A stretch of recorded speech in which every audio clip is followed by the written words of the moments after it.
Good morning, good afternoon, or good evening to all of you, depending on where in the world you're joining us from.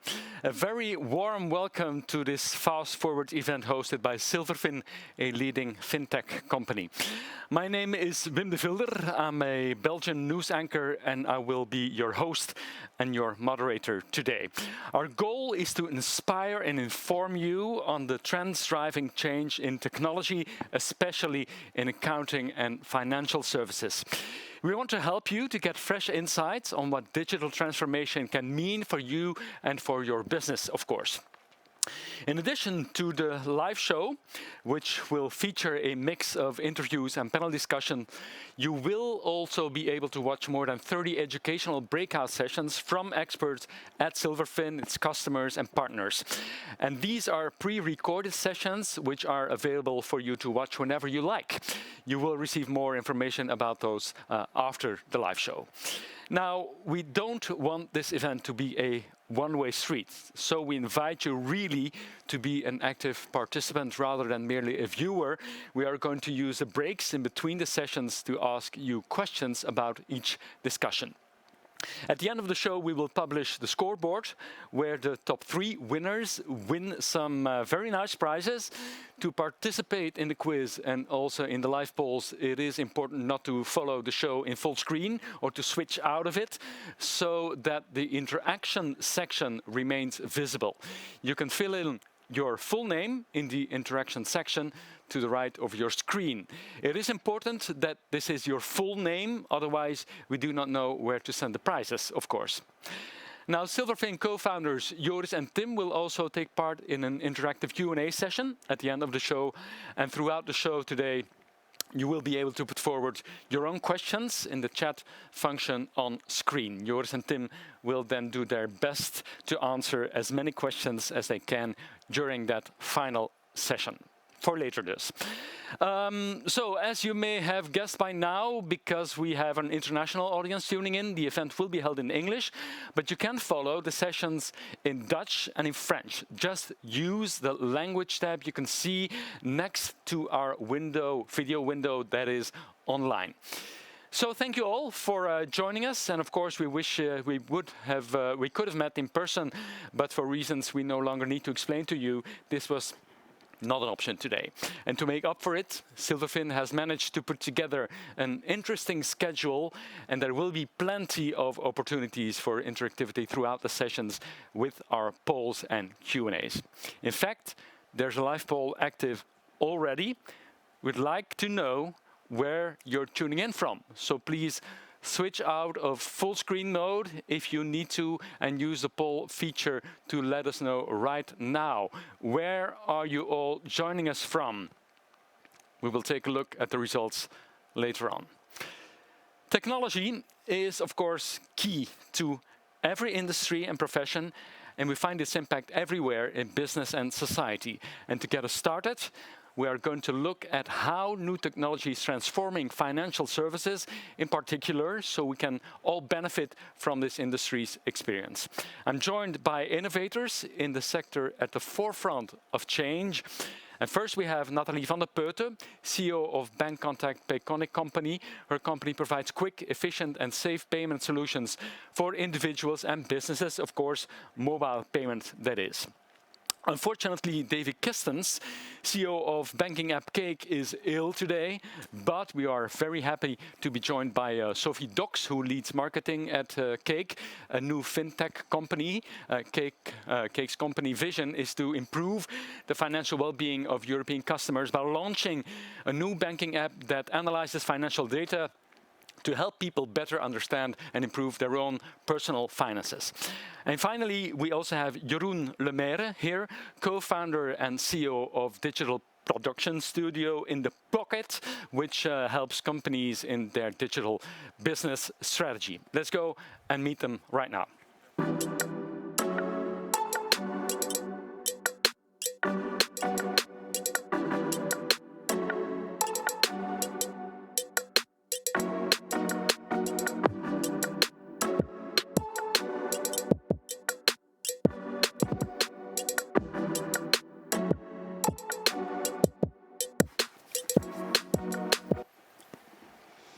welcome and thank you for joining us today. Very warm welcome. I'd like to explore with you how technology is disrupting and at the same time helping the financial services sector transform.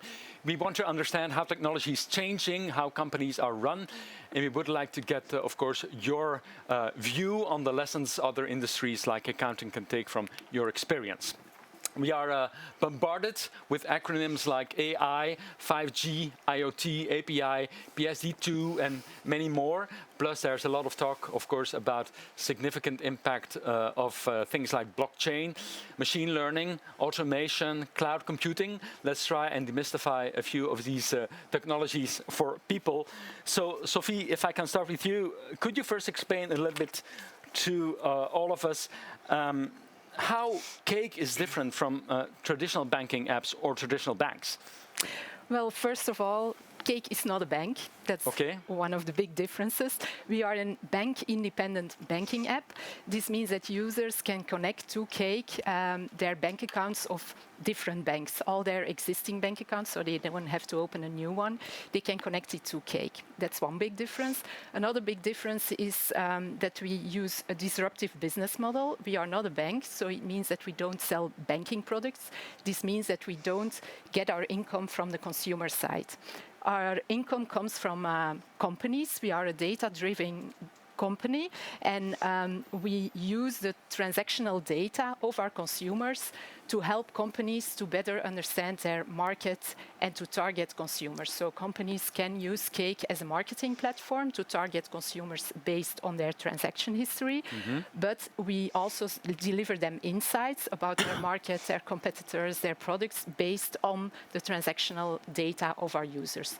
This data is, of course, anonymized. We don't deliver data just like that.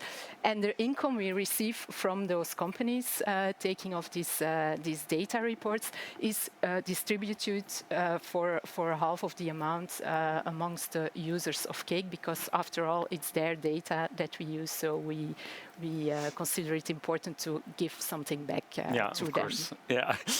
Now, could you explain to us which of the main technologies that I mentioned before are driving your innovation?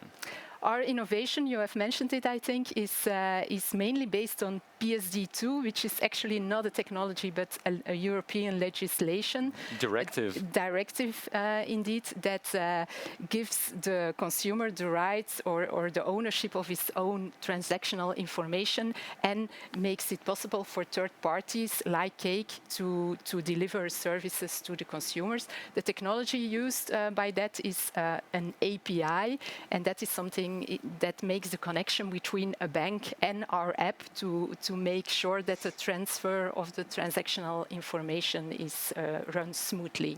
Okay. So that's the technology behind it. API. Nathalie van der Peute, which technologies are driving your company to deliver better and better services in mobile payment?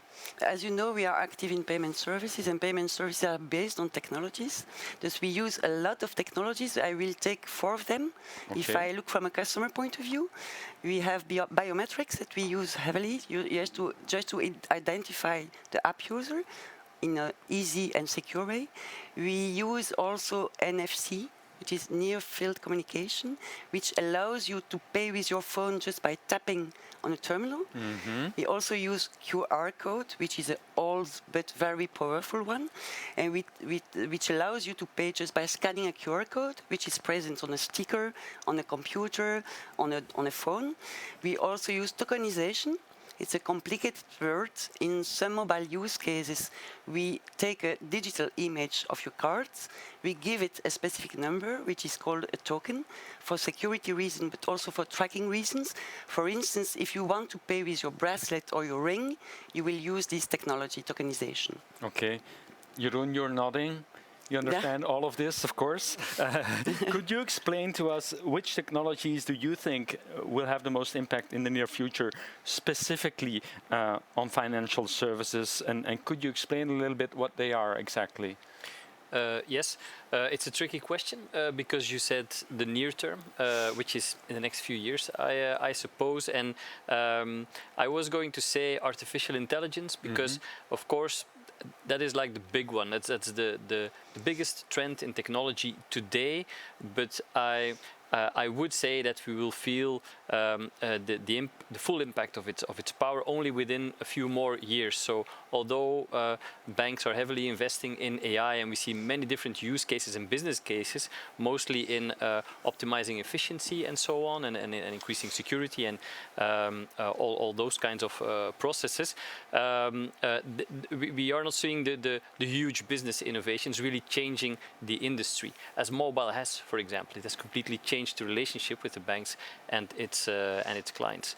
For the near term, I would more like to point towards user experience, which is not a technology in itself, but it's a very important aspect of the relationship between humans and technology. So there's still vast untapped potential in improving the experience of customers with the digital touch points of companies. So I would say ask yourself the question, if my customers, if my clients want to interact with me, are they able to do it in a smooth, seamless, fast way? And more often than not, you will hear the question, well, not really or not quite. And that's where I think a huge opportunity for innovation is still. Nathalie, you agree?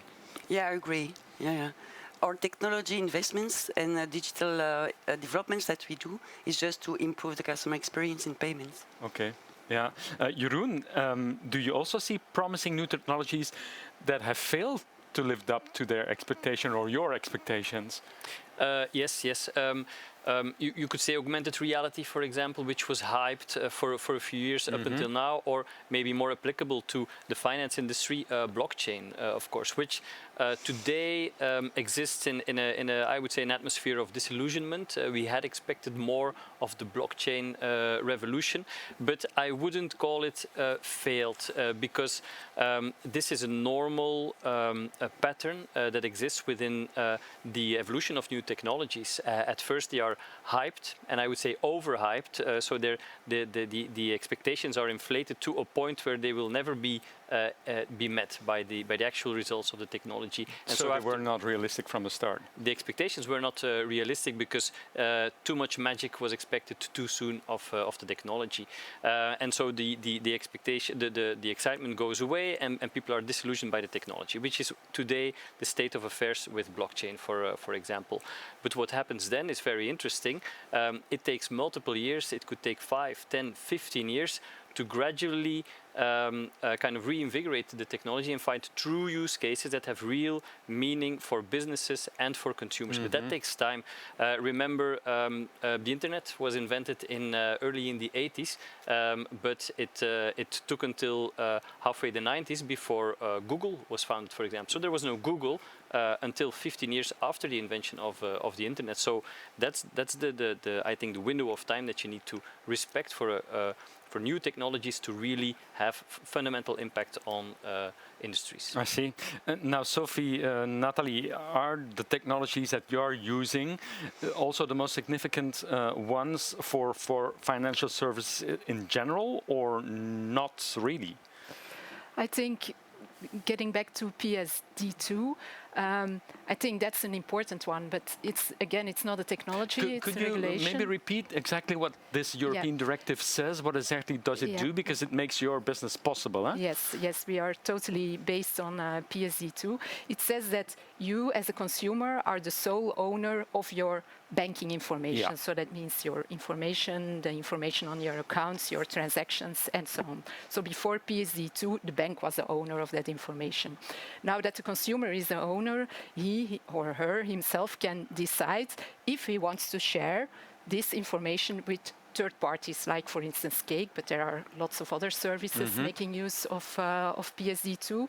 So if this consumer says to his bank, yes, I want to make use of Cake, then the bank needs to give this information to this service, Cake, for instance. So that makes it possible for us to use this information and to deliver a complementary service to what the bank is offering. So why was this regulation designed? First of all, to give a consumer more power. It's kind of logic that he is the owner of his data. But on the other end, to drive more innovation and more competition in the financial sector. And that is what is happening right now. And it takes some time because we are now this week, 1 year after the start of the PSD2 directive. It takes time because not everything went smooth from the beginning, but we see that a new vibe is coming and that also the traditional banks are making use of this legislation so this gave you an opportunity, this legislation, but Nathalie, the banking sector is very heavily regulated. Does that also at a certain point slow down innovation or not really? It depends on which regulation we speak. I mean, I will speak about my domain. Thus, if we look at PSD2, as Sophie said, it helped us to innovate because it was a reserved domain of the banks in the past. No, it's not anymore. Thus, we can initiate payments in the name of the consumers if they agree with. If you look at anti-money laundering legislation, we have to respect that. Thus, you are obliged to identify your customer when you use your app. What makes that your onboarding flow in your app is much more heavy than onboarding flow in an app where you can buy pizzas, for instance. Thus that's a disadvantage for innovation. But that's the price to pay for security and to respect regulation. Now, is your investment in technology, is it driven by consumer needs, by competition, or by just wanting better operational efficiency? What is it? I would say the first reason is customer needs. We invest hardly in technology and digital innovations, as I said, to make the payment experience more smoothly and seamless. And that's also what the customer wants. They want just easy payments, but secure payments. This is the first reason. Second reason is competition. As we said before, PSD2 will allow more competition on the market. And when you say competition, you say innovation, because if you want to stay in the race, you have to innovate. And the third one would be operational efficiency, when we invest in cloud computing or in API and so on, to decrease the cost of our IT infrastructure. Now, let's look back at the past few months, very turbulent months for all of us in every sector, I think. Did COVID slow you down in your innovation, or did it accelerate things for you and your partners? And I'm first looking at Sophie and Nathalie again. I'll come back to you, Jeroen, in just a second, but maybe from your point of view first? From our point of view, it depends a little bit on the angle you take. For us as a company, it didn't change that much because from the start, we decided to be a totally remote company. So in our way of working, we do not have an office. Everybody is working from home. So when COVID came, we didn't... You not even have an office? We don't even have an office. So in our own way of working, this didn't change much. On the contrary, it gave some more advantages because the companies we were working with were going totally digital as well. So this enabled the relationship. On the business side, of course, because our money is coming from companies and especially brands and retailers who had really hard months. So this slowed down a little bit, obviously, just in line with the total economy. But then from a consumer angle, and I'm sure that Nathalie will agree, we just saw a takeoff in digital payments, which is of course a good thing for us because we are based on transactions, and the more transactions we can cover within our app, the better insights our consumers get and the better reports we can make for companies. So in that way it improved. So it depends a little bit on... Seems logical. How was that for Bancontact Payconiq? But if we look at the payment behavior of the Belgian people, it has changed drastically. I mean, if you look at mobile payments, it has increased a lot. If you compare February with today, we saw an increase of almost 60% of mobile payment transactions, which is huge. If you look at the contactless payments with a card, but you just tap your card on the terminal that you know, we saw today, we see 37% of all the payments made by card in shops are made contactless. In February, it was 15%. I do it all the time now. Whereas before I didn't always. It's very easy for the people and they use it. Cash withdrawals decreased dramatically dramatically. During the lockdown, it was minus 61%. Yeah. Now it's minus 30%. It might be interesting to find out from the viewers how that was for them and for their business. So why not have a poll about that? It's our second poll. Did the COVID pandemic accelerate the use of technology in your firm? And you can answer yes, no, or not too sure. We'll look at the results in a few minutes. You have a little bit of time to answer the question. Jeroen, recent McKinsey research says that we have vaulted 5 years forward in consumer and business digital adoption in a matter of about 8 weeks. And I'm quoting now, banks have transitioned to remote sales and service teams and launched digital outreach to consumers to make flexible payment arrangements for loans and mortgages.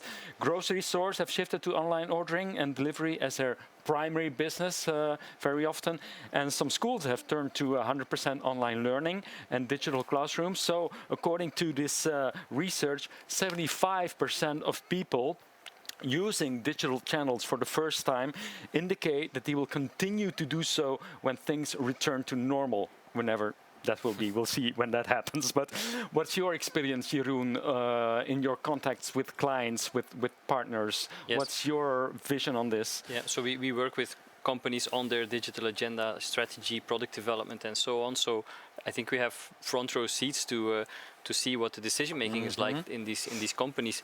Initially, we saw a slowdown of decision making. So because the future was uncertain, right. Decisions were paused and often lifted even to the next year. So first there was a slowdown of digital investment. I'm pretty convinced that was the case in the whole world. But now we see an acceleration because every company, in no matter which industry, has learned that you need to digitize everything that is fundamental or critical in your business. So if you're still reliant on paper workflows or human-to-human contact in critical areas of your business, then you will get in trouble the next time that there is a lockdown. That combined with indeed a changed consumer behavior, consumers rely much more on cashless payments, on e-commerce and all other kinds of entertainment services and so on. That has clearly evolved the minds of companies who have now said, well, we will have to accelerate this digital agenda. We will have to shift faster than we were used to do. Yeah, let's take a look if we can already see what the results of the poll are. Otherwise, So is this the poll? This is the poll. Wow. Did the COVID pandemic accelerate the use of technology in your firm? 88% says yes. And that's, of course, mainly accountancy firms and financial sector, I guess. So that's impressive. Is that what you expected, Jeroen? That is what I expected. Okay. Yes. You as well? Sure. Yeah. Okay. Sophie, end users are getting more demanding nowadays. Digital identities at the same time are harder to authenticate, which increases payment fraud. Payments are getting more and more invisible. It's a challenging time for payment solutions. What will be the biggest challenges in the upcoming years, according to you? I think our challenges haven't changed. Cake is a young company. We are a startup. We exist just over a year. So in the past year, our challenges haven't changed, and everything that we have built until now is future-proof. It's built in based on data, based on security, based on customer centricity. But I think the last one, the customer centricity, which is a bit in line with what Jeroen said earlier, this will remain the most important thing because this is what makes our business happen, and that's what we always have to keep in mind and stay true to our mission to improve the financial well-being of this everyday consumer. And that's the biggest challenge, to keep in touch with what he needs, with what is happening in the markets, and stay focused on that and not get disturbed by other things around. How do you define the biggest challenges in your sector, Nathalie? For me, it will be the combination between a very high degree of security and customer experience, and a very good customer experience. Because, the e-commerce transactions are growing, but with the e-commerce transactions growing, you also have the fraud attempts, which are growing. Thus, you need more and more security, but the regulation will help us. But it will be the combination between heavy security and good customer experience. But do you trust that the customer experience will increase? I mean, the customer, the customer's happiness will increase with the technologies going forward in the next few years. I'm sure the technologies that improve the customer experience will be more and more used. Yeah. Okay. Certainly. Yeah. A very important question that I'd like to ask all of you is, now, what lessons can accounting firms take from the good and bad experience of financial sector in transforming? Nathalie, which lessons can they take from your experience? I would say the first one is don't jump on bleeding edge technologies. Wait that they are mature enough and they have proven their added value. That would be the first one. And how do you know that? You wait a little bit. I mean, a pilot, from proof of concept and so on. Second one would be customer experience. Don't make any concession unless you have to do it for regulation reasons or security reasons. And the third one would be hire internally the good expertise and work externally with solid partners. Yeah. That would be my lessons. Yes. Sophie? I think I can agree with that, and that's also the way of working. We are a company of 20 people, which it might sound a lot for a startup, but in the banking landscape, it's a very small company. And what works good for us is having some knowledge internally and have a very motivated team, but just get external help and external technology to make it happen, and not build your own legacy infrastructure, because that's what we see now with bigger companies, banking companies. They have a really legacy of technology, which makes it harder to adapt and to transform. Just keep it agile in everything that you use, and just use existing components stay flexible. Jeroen, what advice would you give the viewers on how to successfully digitally transform? I would say don't just think of the technology that you're going to work with in your company as something that you're taking on top of existing systems and processes and so forth. Think about the added value it can bring to your customers. So I think that's where the future of accountancy lies. It's an added value, and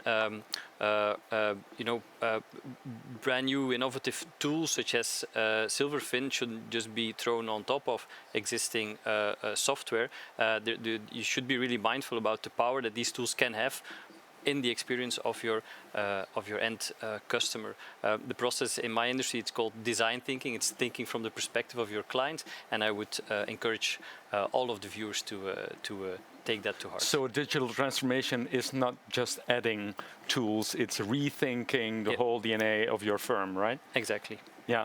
Yeah, maybe one last one for both of you. Do you think the old institutions see companies like yours and the services you provide as a threat, or do you have the impression that the innovation that you're working on is considered to be something that is good for the whole sector?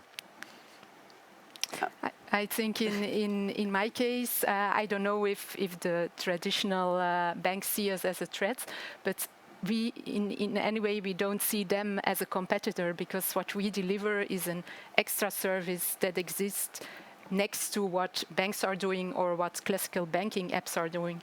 We just deliver an extra service to the consumer, and I think this is good. It just improves the customer experience and again drives innovation and competition in the sector, and in the end the consumer will benefit, because more competition gives more freedom of choice for a consumer, and the better applications and the better technologies will Win. excel and will win. Yeah. Nathalie? I agree. I totally agree with Sophie. I think competition is very healthy because it forces you to innovate, and innovation is good for the consumers and for the market in general. Yeah. Jeroen, I think a lot of more work is going to come your way the next couple of months. That's already been the case. Maybe now, had you have to hire more people in the last few months? That's indeed our new reality. While business slowed down for us in March and April, currently we're looking for 30 new colleagues to join us in the next half year, something like that. Yeah. Okay, and just to sum everything up, can you just name again which technologies are the main technologies for the financial sector and accountants in particular? In the short run, I would say focus on the user experience, the customer experience, and mostly this will be through your mobile touchpoints and your website. So look to mobile and web and see how the customer experience is. Leverage existing tools. As Nathalie said, try to apply existing trusted technology. Don't try to innovate with bleeding edge technology. But be mindful of the trends that exist in the background. And I think AI will increasingly become important to accountancy as well. But it will really take time to completely transform the industry. But it will happen in the next decade or so. And it will happen through the tools you will be using in an accountancy firm. So be critical and selective in selecting these tools, and maybe ask around, like, how are you using AI? Does this work on mobile? These are important questions to ask. And blockchain, let's see. I'm a believer that it will one day fundamentally transform the internet as we know it and the cloud as we know it, but it might take up until 15 to 20 years before that happens. Okay. Thank you very much. That was all very useful information. Thank you very much, Sophie Doks, Nathalie van der Peute, and Jeroen Lemaire. Thank you for joining us today. And before we go on a short break after this first talk, we are going to ask you 2 short quiz questions. Don't worry, it's not a test. But on the other hand, you can win great prizes if you can answer as many questions as possible correctly by the end of the show. The winner will receive a brand new set of Apple AirPods 2, while the 2 runners-up will get an Amazon voucher of €100 and €50 respectively. We will announce the winners' names at the end of the live show today. In the meantime, we'll also take a look at where you're all tuning in from, based on the poll we ran at the start of the show. I think we can take a look at that now. Oh, Brussels is fairly central in this word cloud.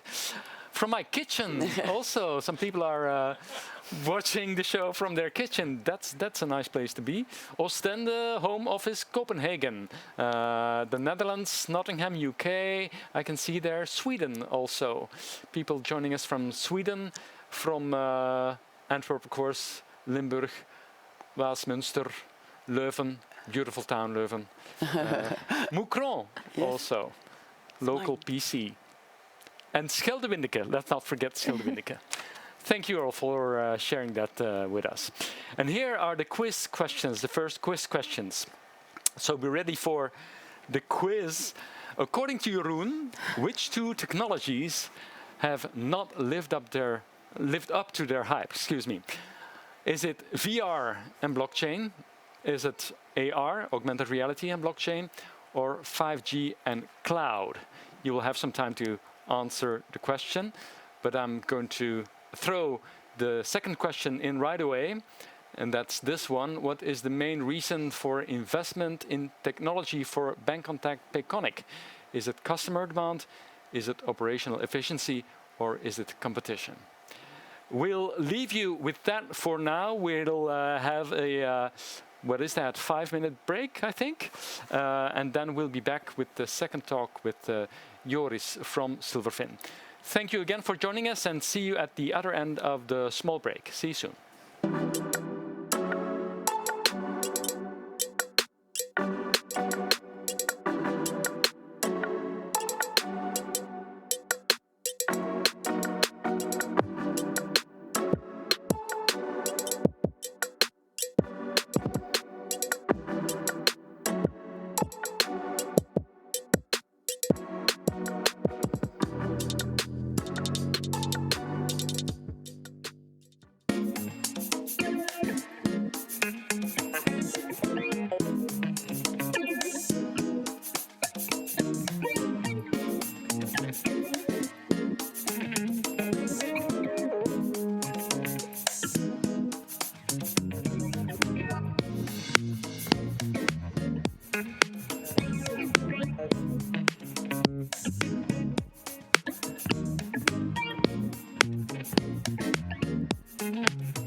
Thank you very much to everyone who participated in the poll and in the quiz. Now let's move on to the second topic of the day, how digital transformation is changing accounting. We're going to explore what Silverfin means when it talks about connected accounting and how technology, automation and data-driven insights will radically change how firms work with their clients and the services they provide, and what this could mean for other businesses. Joining us now is Silverfin co-founder and CEO Joris van der Gucht.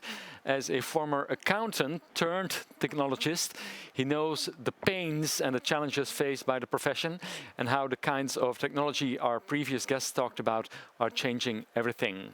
We're going to meet Joris.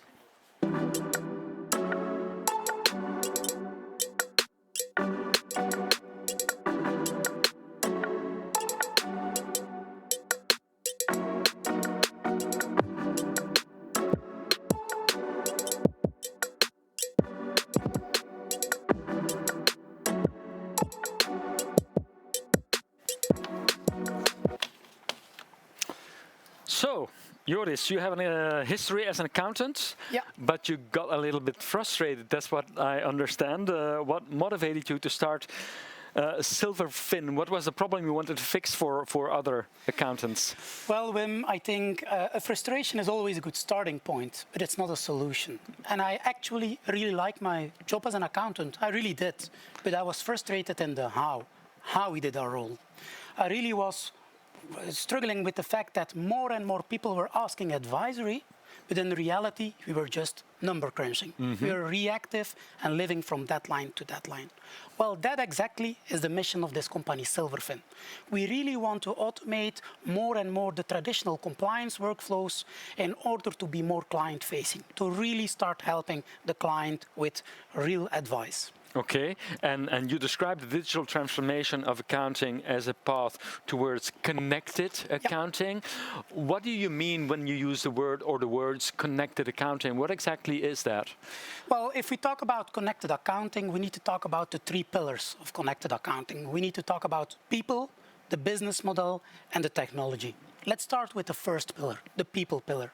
At Silverfin, we want to build amazing technology that stimulates collaboration in the organization, but as well with the end client. We really want to reinvent the way how we work together with your end client. And that brings us to the second bullet, the business model. Connected accounting is there to change the business model, the way how we work together, the way how we collaborate on a data-driven environment.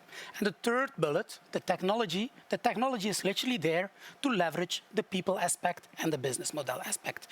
And at Silverfin, we are firm believers that we need to do that via a structured data hub. Quite often we try to challenge our clients or partners, prospects in that questioning. We ask them, what is your connected accounting strategy? Is that just technology, or are you as well looking to the people and the business model aspect? Well, the reality today is that we're too much focused on the technology angle.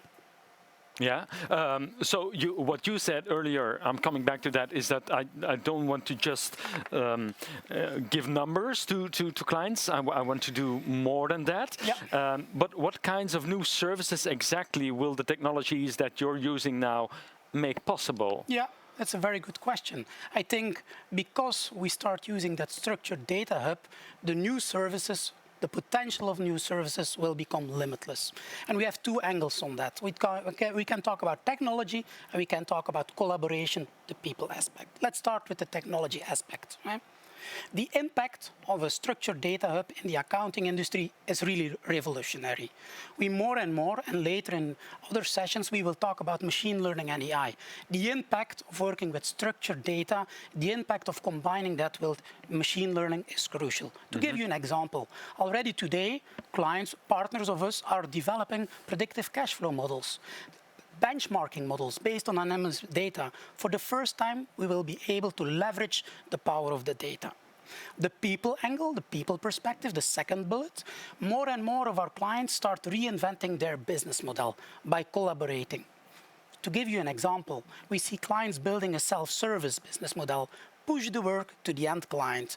We are here to monitor and to help. Further automate by pushing the work to the end client. And what we see as well is a trend of crystal clear segmentation. Let's give you the example of a CFO. How can an accountant help a CFO, in example, to stay on top of the risks and the opportunities of the financial data? More than just a reporting, data-driven, you're in control. And the good thing with this angle is that for the first time, the accountant is really becoming a data-driven advisor, and he is in control of the data. Yeah, so this will radically change how accounting companies are run. Oh, the impact will be fundamental, but we need to accept the fact that there was a status quo for decades in our industry. That's why this digital transformation, is so crucial for this industry. Yeah. Now, according to Sage, and we'll bring in a graph here, 85% of accountants recognize they need to pick up the pace of technology adoption. Do you think the profession is ready to embrace the changes? I think they are, yes, but still hesitant because of two things. First of all, the change management aspect. Our clients, our prospects, they struggle with bringing in change in their own organization. How will they guide their own teams in that change journey?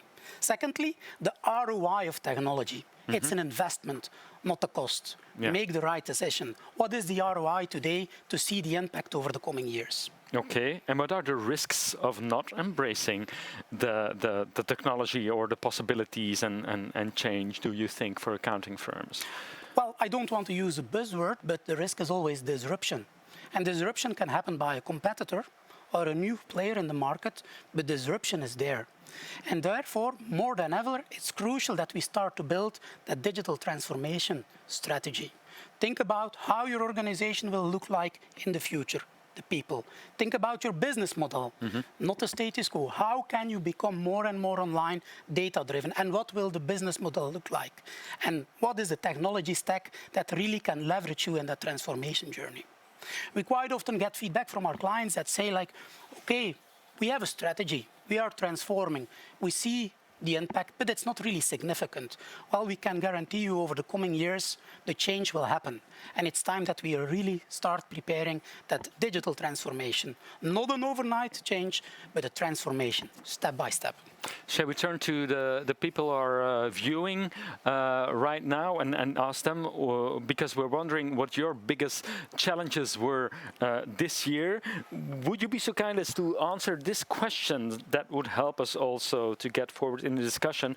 What will be your biggest challenge as a firm this year? Is it securing the best talent? Is it growth or improving efficiency? And we'll come back to results right away.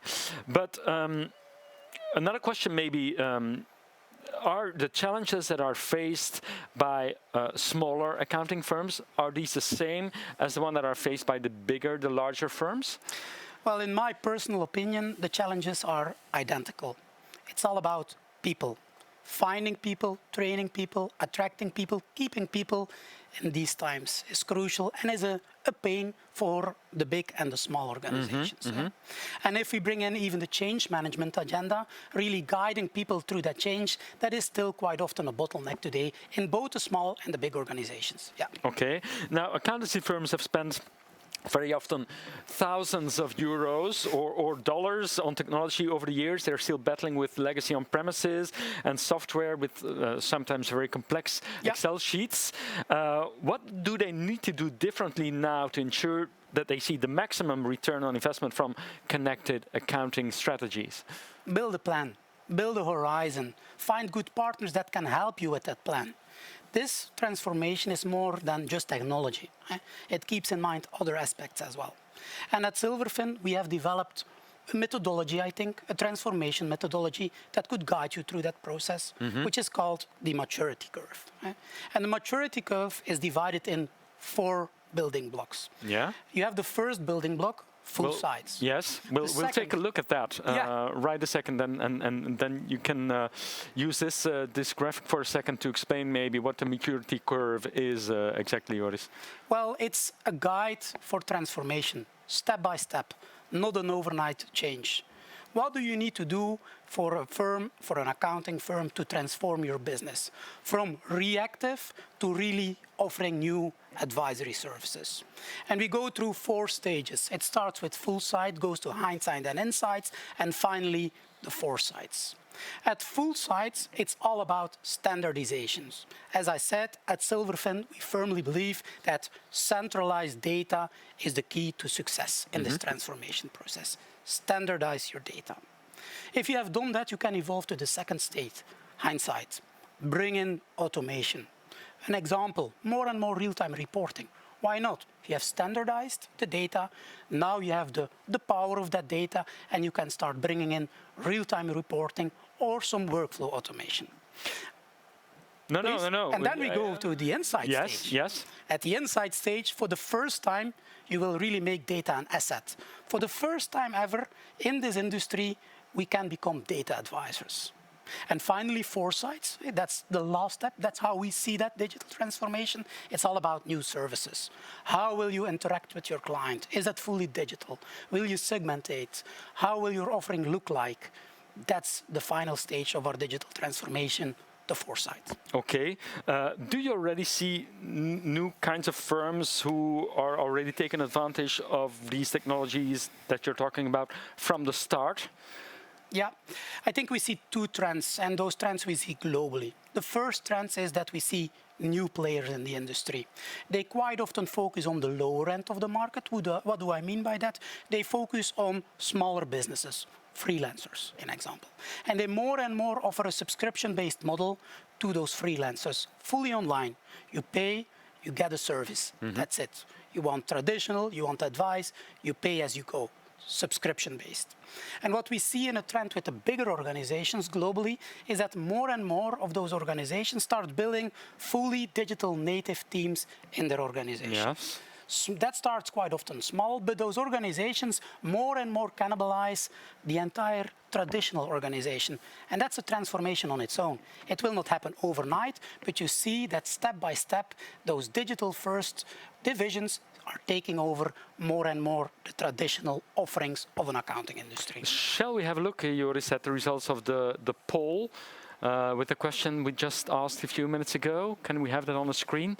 So what will be your biggest challenge as a firm this year? Securing the best talent says 32% of the firms. Growth says 10%, and improving efficiency 58 or 59. I can see it's still changing. Oh, yeah. Is that good news to you, Joris? Do you think that's... I think that's more or less in line with how we see it as well. I think I see as well that securing the best talent is still quite important. We see that as a more people pain point, but the efficiency, bringing in the efficiency, that is the strategy, that is the mission of this company, Silverfin, yes. Okay. Now, we talked in previous talk about different technologies, AI, automation, blockchain, cloud. Can you be a little bit more specific as to which technologies do matter for accounting firms? Can you name them, point them? Yeah. I think it's crucial to understand, and again, the strategy or the steps that we need to take. Obviously, if I came on the market literally by myself and Tim, 5 years ago, people were asking me, what was the cloud? Today, nobody asks you, what is the cloud? Cloud is crucial. It stimulates collaboration. It stimulates connectivity. Cloud-first strategy is crucial in this transformation. And what we see now more and more is and you will see that later today as well, is the combination with structured data and machine learning. The use cases that we can do with machine learning are literally becoming limitless. Step by step, the machine will help you in transforming your business. So for me personally, machine learning is the next step in this digital transformation change. Yeah. What can more traditional firms learn from digital-first firms, the firms that we talked about just now, to complete and to compete and to become better? Yeah. The success stories we've seen, they all had a plan, and they were pretty persistent in that plan. They choose from the start, we need to go digital. We do it together as a group. Not, shall we do it? Maybe next year. They had a plan, they go for it, and they started executing it.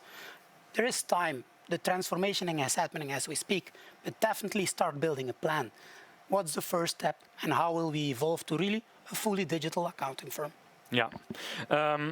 Finally, maybe what lessons have you learned from leaving accounting and starting a technology-driven business you think others can learn from? That it's more than debits and credits, maybe? No, literally, I think quite a lot. It's a great journey, and it's all about the people as well, I think. So the team that we have built, learning from each other is crucial in this journey. But what I learned personally, it's about passion, persistence, and focus. Passion, we truly believe that what we are doing as a company can have an impact on the industry. Mm-hmm. And I truly believe that our team has that vision as well. Persistence, well, keep following up, keep being focused on that. And the focus is very much linked with that, but we know very well what we're good at. And we try to get rid of what we're not good at. We really want to focus on what matters for us as a business. And maybe finally, on a personal note, I'm more like a nervous type, and I needed to learn about the fact that some things just take time. Yeah. Also, starting your company, but you're doing well, I believe. By step. So thank you very much for joining this or for sharing this with us, Joris van der Gucht from Silverfin. And we're now going to take a second short break to let you digest a little bit everything Joris just said. Again, we are going to give you your quiz questions. So switch out of full screen mode if you need to. And as a reminder, you can win great prizes if you can answer the questions correctly by the end of the show. And here are the quiz questions. Before founding Silverfin, Joris had what job? Was it accountant? Was it IT manager or marketing manager? And I think even I can answer this question now. And the second question is going to be, what is the first stage in the connected accounting maturity curve? A, is that foresight? B, is that full sight? C, insight? Or D, hindsight? And you should have paid attention then when Joris was explaining the maturity curve to you. We're a little bit not behind schedule, but we have time. So we're going to give you another break, and we'll see each other at the other end of the break, and then we're going to talk with the leading accountants, and they will share their digital transformation stories with us. So stay tuned and see you very soon.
Welcome, all of you. Welcome again, and thank you once more for participating also in the live quiz. And thank you for joining us as we continue to talk about how technology is rapidly changing accounting. This is a good time to hear from a few leaders in the profession, I think. So we are delighted to be joined by a representative of 4 prominent accountancy firms who are driving digital transformation at their firms and in the wider profession. They will share their perspective and experience with us. Our guests come from firms based across Europe, from Belgium, the Netherlands, Ireland, and the UK. We are joined by Dawn Marriott from the UK, CEO of business services group AZETS, formerly known as Cogital, Jurgen Broodhaars, partner at PricewaterhouseCoopers in Belgium, Brian Murphy, a partner at Deloitte in Ireland, and Martin de Bie, innovation advisor at 216 Accountants in the Netherlands. Thank you for joining us today.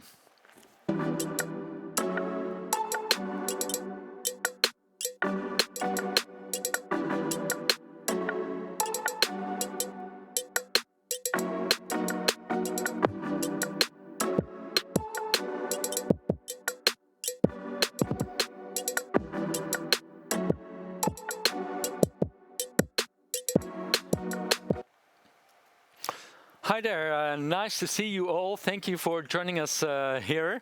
Let's get straight down to it. I'd like to know from each of you how technology has changed the profession in your firm. So Dawn, AZETS is owner of a number of accountancy firms. How has digital transformation really altered what you do?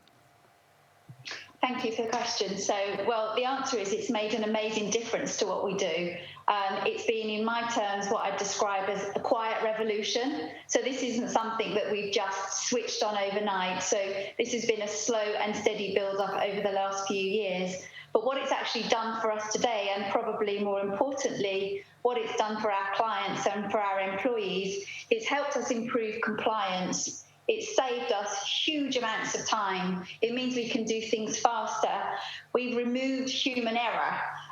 We can get real-time reporting, which we can then turn into client insights.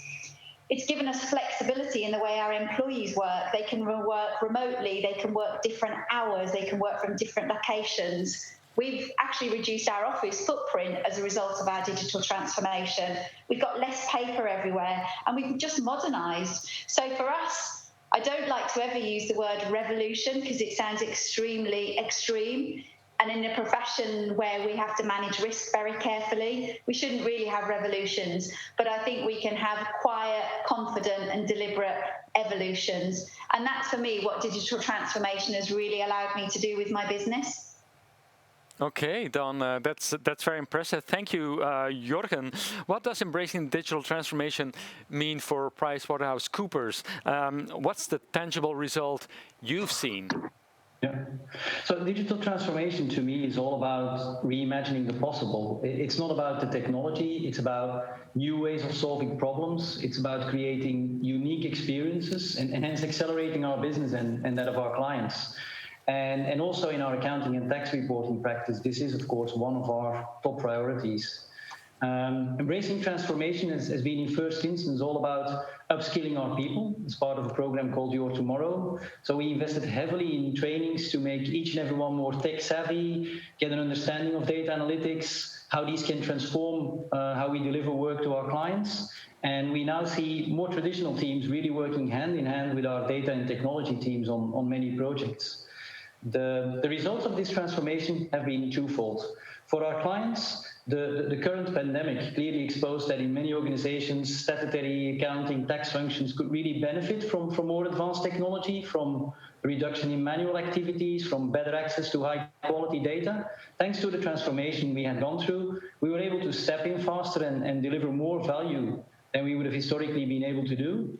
And for our people, it already came across a number of times during today's sessions, but for our people, it really allowed them to evolve further to the accounting and tax professionals of the future. And we've got great talents on board, and I personally believe it's our duty to ensure that they can all develop themselves to keep up and even stay ahead of the changing market needs. Thank you, Jorgen. I'd like to hear from all of you, also from you, Brian, from Deloitte. What has the digital transformation meant for your firm? Could you explain also what it has altered for you? Sure. Thanks, Ben, and good afternoon, everyone. Yeah, so I mean, from an overall firm-wide perspective, firstly, over a period of 4 to 5 years, we've actually transformed from being, a very heavily paper-based office environment to being now totally automated, totally paperless, with all files now, all data now been saved electronically. Secondly, and COVID-19 now here has certainly expedited this one for us. But how we work and how we communicate amongst ourselves and our clients has fundamentally changed. We're structured now to be able to kind of carry out all our work virtually across the various technologies that we are using. And we've successfully been able to do this over the last number of months.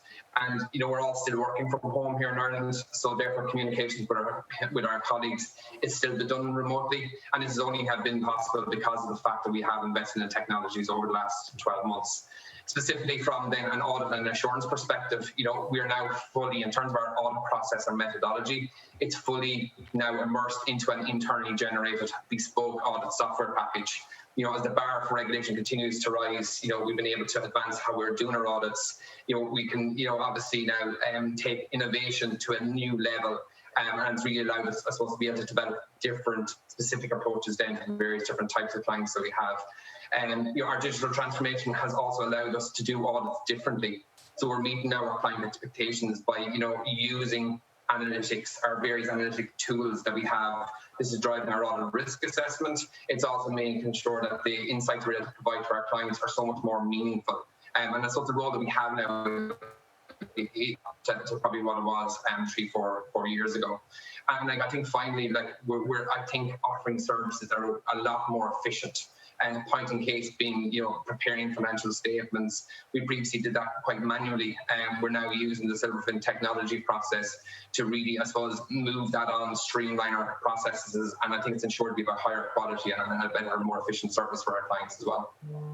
Okay, thank you, Brian. And then finally, Martin from 216 Accountants, joining us from the Netherlands. I can see you're in the Netherlands. I can see the landscape behind you. It's typically Holland, I would say. Now, how you work for an organization where data-driven systems form the basis for in-depth financial advice for SMEs.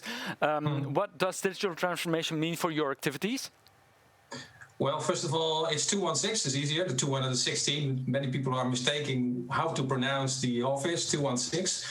Regarding your question, it's we started in 2015 with our digital transformation, and I think it's a tough road until now. It's already for 5 years, and it's a continue process of change. So, on one hand, what we already mentioned by the other speakers, it's changing from less pen and paper more to a digital way of working, looking for better processes, and it's more, let's say, more internal. But what we notice now, and that's the most in digital transformation, which is also mentioned by yours earlier, is standardization. If you have data in a data-driven system, you have to standardize it, and that's one of the things we learned all the way. Maybe we are a firm in the Netherlands, we are a front leader on that, and we learned the hard way, but we have working good with our partners or digital partners like Silverfin to see what the opportunities are, and don't forget the people. And as also mentioned by the other speakers, you have to take your people with you on this road. And if you don't do that, you can use the best tools for this digital transformation, but only tools doesn't work. They have to understand it and have to know where you are going at. But it works very well. Okay, thank you, Martin. From 216 Accountants, I won't forget that. Now, let's bring in a graph here, and at the same time, I'm turning to Jorgen for that. According to Silverfin research, 76% of accountants believe that in 5 years' time, most of their revenue will come from consultancy and advisory services instead of bookkeeping and compliance today. How have you seen your revenues change, Jorgen, and what is your strategy here? Yeah, so I see that change happening even faster. So in the bigger context of PwC, of course, for many years our consulting and advisory services have been significantly longer than our bookkeeping and compliance business. But even if I just focus on our accounting and tax compliance practice, where in my early years, the majority of the work in our compliance practice really was around preparing compliance deliverables. Our practice already today has evolved to more than 50% of advising clients on their statutory accounting and tax function in a far more holistic way. So in terms of strategy, this obviously impacts all areas, but if I just select 2 topics, first of all, will not surprise you again, the people aspect.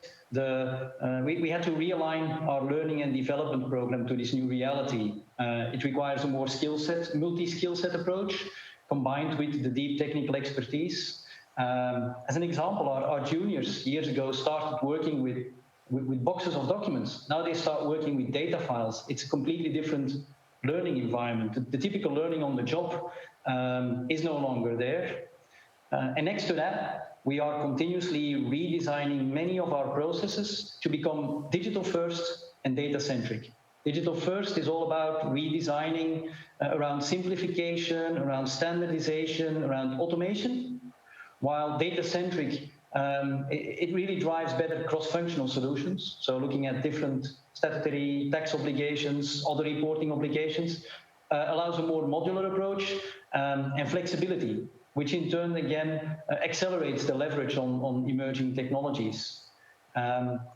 This approach resulted in new market opportunities. Let me give you an example. In Belgium, we've set up a global center of excellence on gap to stat conversion, and it works closely together with our digital innovation teams and our data scientists from across the world. It's a huge data challenge for many of our clients, and we would not be able to address this structurally without our digital approach. And Silverfin is one of our partners in this specific space.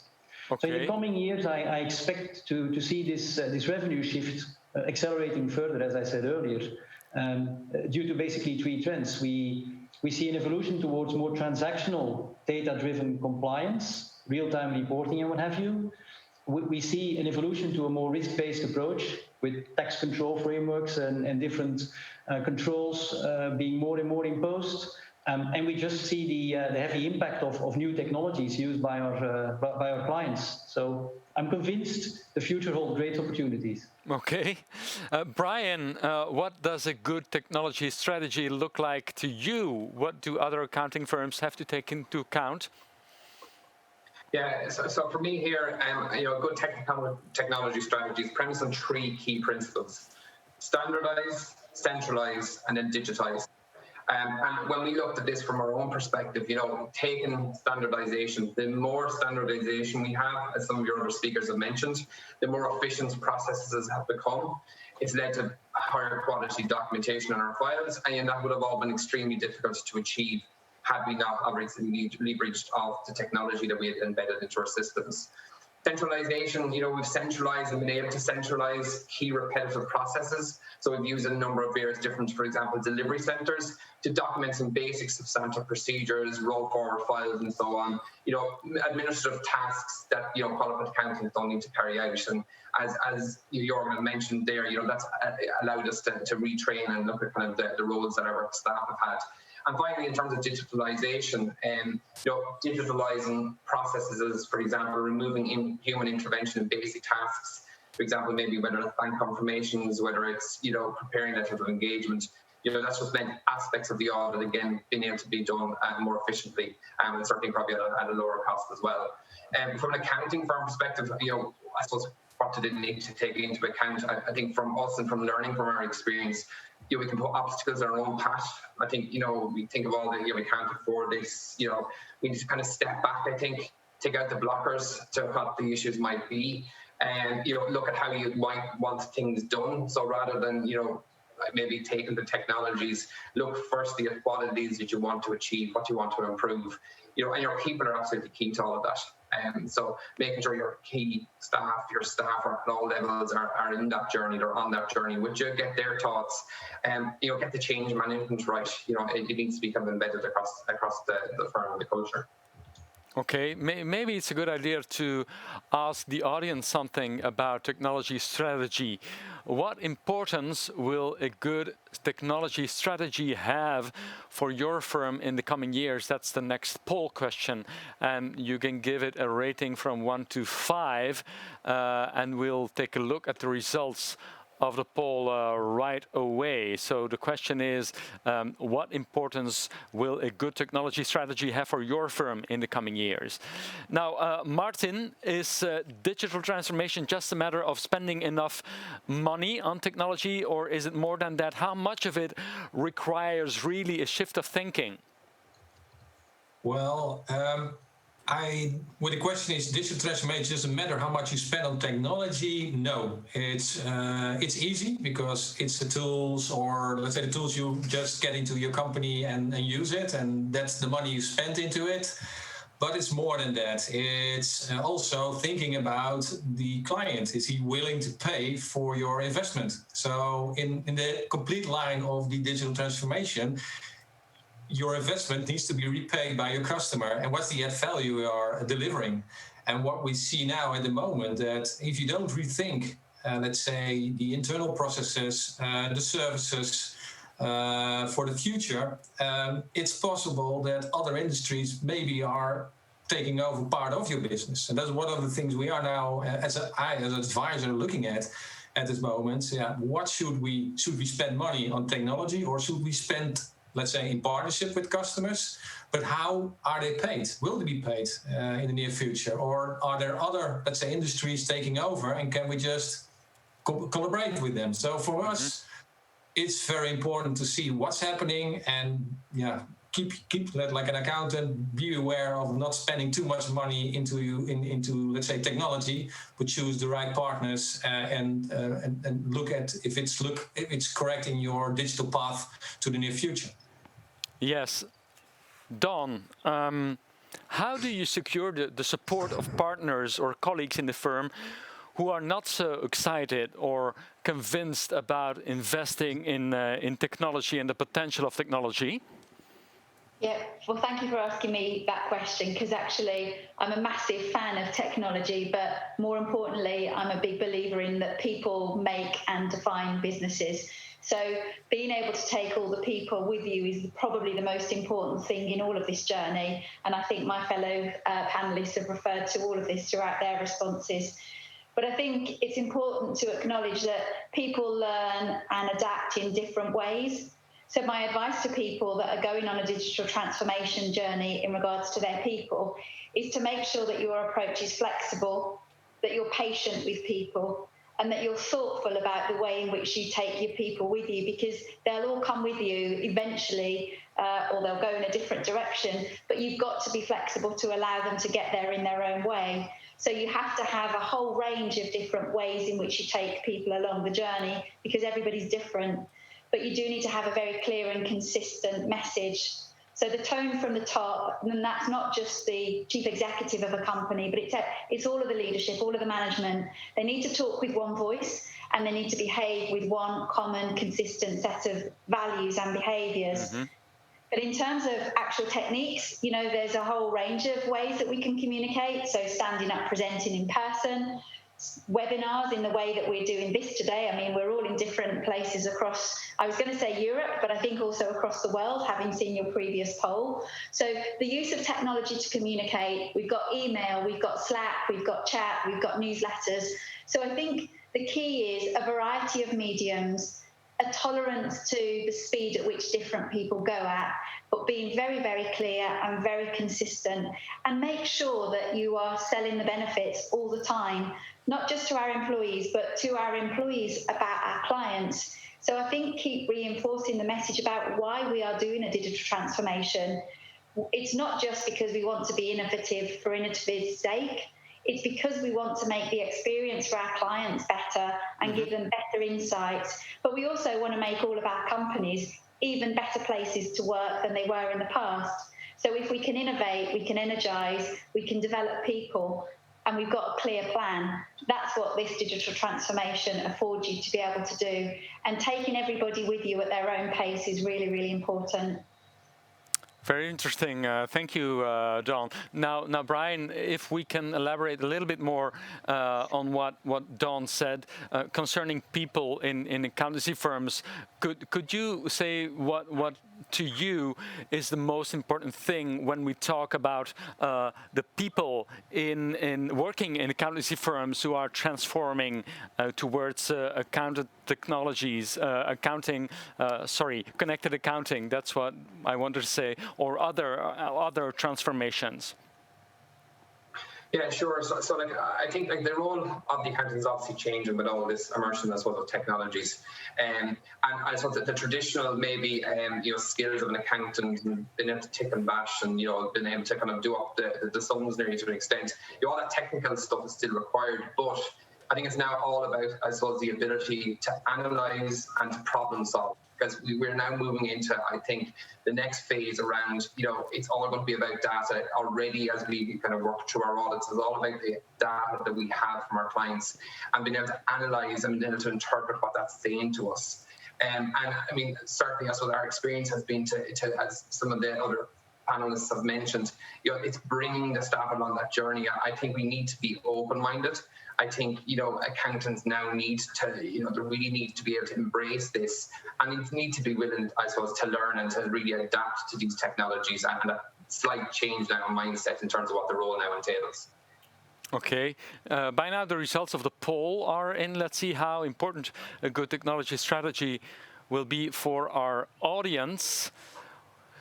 Well, 59%, almost 60% rates it 5, which means that it gives the importance a high score. That's very clear. I think it's also the most interested viewers who are joining us today, of course. If I can continue with Martin on that, what limits innovation and progress in firms, and how to overcome this, according to you, Martin?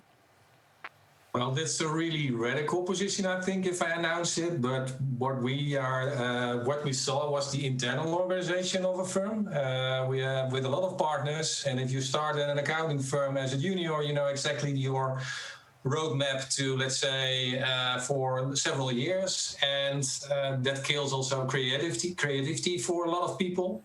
And we still keep this internal organization in style. Even if you thought about new business models, it's still the same internal organization. And that's what we learned, as long as we have these beautiful titles of assistant, senior, and I don't know how many there are. I think there are a lot of them. This will not help, let's say, the organization fast in changing, because we are still, let's say, a big tanker moving around with a lot of partners. If you want to make a change, everybody has to be in line to know which direction you are going. And if an advisor innovation, and I know it from the past, had a nice idea, well, I had a lot of lobby to do with a lot of partners explaining from their point of view what the add value of this direction should be. So one of the things is the internal organization, and also or suppliers, and most of the suppliers are also traditional, because we all ask the same thing. We are not asking radical things. So what we did is we searched for new partners, and what I did from the Netherlands, I searched for partners outside of the Netherlands. So I start shopping in Belgium, so in the Ghent area, where I noticed a lot of innovation partners were willing to go to the Netherlands. So open your mind and also rethink process, involve people, and don't hang too much on all those titles, because you need a kind of lean and mean organization, and everybody's willing to change if you have a digital agenda, which is clear. Okay. Jörgen, what problems or issues have you experienced during the digital transformation at your firm? Yeah, so I've got a positive mindset, and I typically see opportunities rather than problems or issues. But if I look at our digital transformation, it's been a journey, of course, of many years, and often going slower than we aspired. However, most of the problems we encountered provided great learning opportunities, and we evolved from converting our existing processes to creating new digital-first processes. We evolved from really over-engineering to a more pragmatic approach. We did big bangs and then evolved to start small, scale up. But we probably spent most of our time on the change aspect, getting our teams comfortable with the upcoming changes, visualizing what new processes would look like, helping them to embrace the new technologies, and more importantly, how they would impact the activities our professionals are doing and increase their personal value proposition. So it's an area where learning from failure is an integral part of the transformation process, and it is clearly for us something we're not used to. Yes. John, now working on a digital transformation means working completely different or differently. Is there a risk in digital transformation that you lose contact with clients because more and more of the work is being done remotely and digitally? Is there a risk?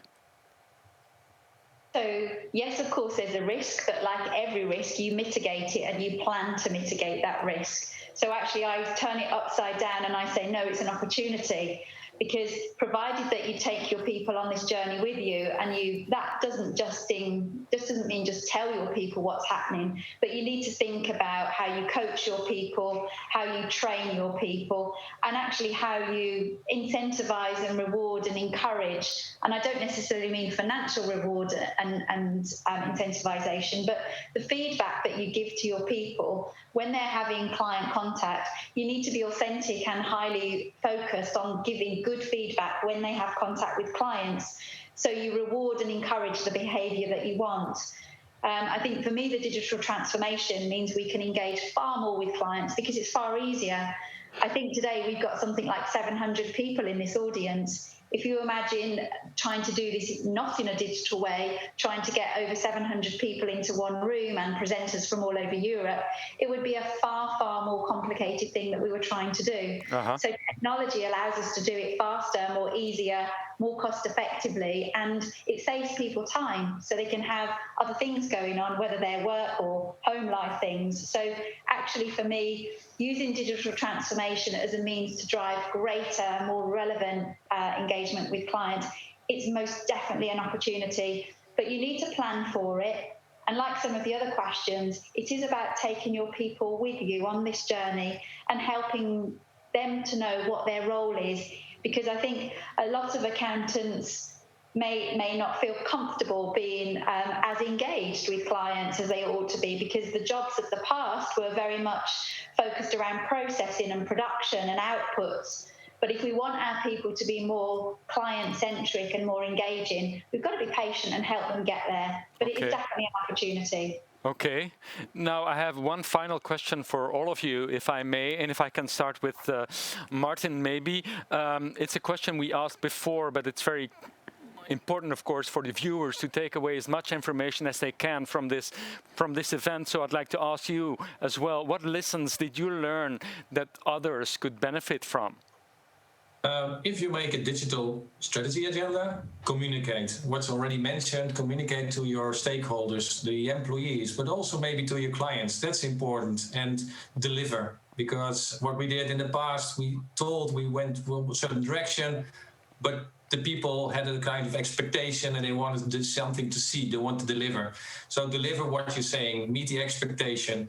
And one of the things you not should do, what we learned also the hard way, is to invest in building your solutions yourself. Because if you're building your solution yourself, you are a software supplier and you have other, let's say, aspects, if keeping it up to date and connecting and all the things that is not, let's say, in our core business. So don't invest in your own products, but partnership with very interesting software suppliers who really are in innovation mood. Thank you, Martin. Jörgen, if you would go back, what would you have done differently in order to improve your success? So we learned a lot of lessons along the way, and I already referred to some of the typical ones. But aligned with what Dawn just explained on the people aspect, personally, I would have started upskilling the team earlier, and also be faster in adapting what we call a citizen-led approach, giving people even more space to be creative, think outside of the box, create the right framework to develop those different attributes. We see great examples of how enthusiasm, drive, innovation of the team really brought some great solutions. So if I could go back, I would want to accelerate this process. Okay. John, what are your predictions for the future of the profession? What are the opportunities and the challenges you see in brief? So I think my predictions is that this is a very exciting environment. It's an exciting sector to be part of because everybody wants and needs change, whether you're a client or whether you're an accountant. I think what we all need to do as people working in that are be prepared to focus on innovation and actually not to be afraid to bring new types of skills into our organisation. And I'm at risk here of exposing myself personally, but I am actually, in spite of leading a firm of accountants with 6,500 employees I'm actually not an accountant.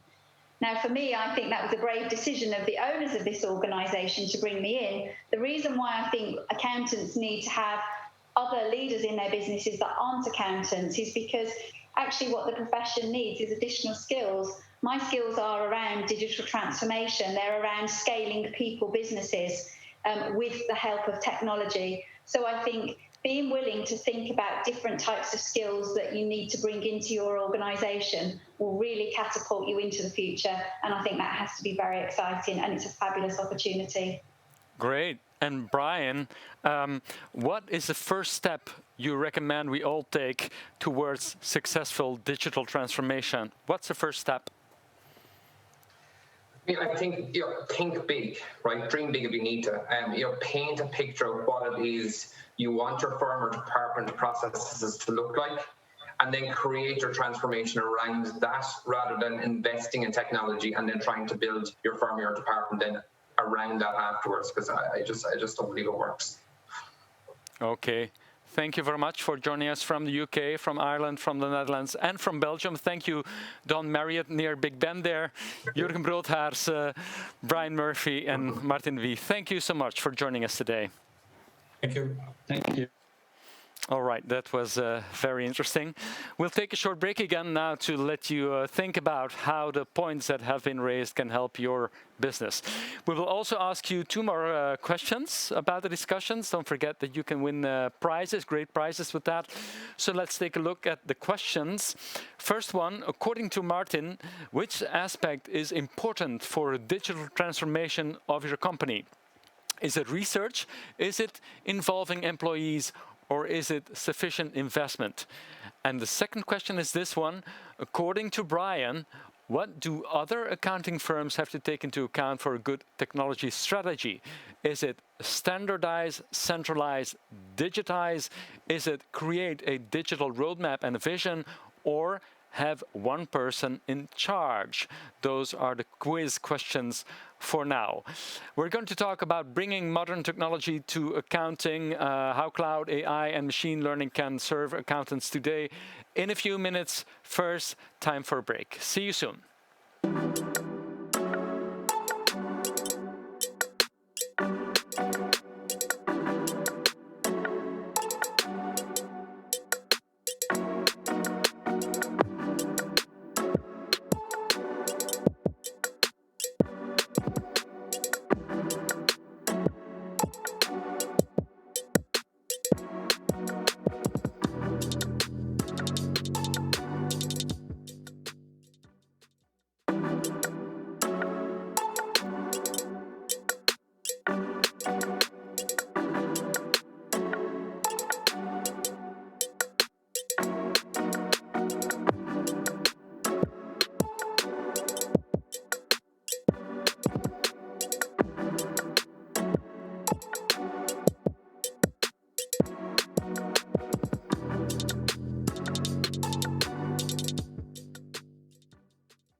Hello again. It's now time to dive a little bit deeper into the topic of digital transformation and how the specific technologies we've been talking about create opportunities for accounting firms to serve clients or run their business in a new way.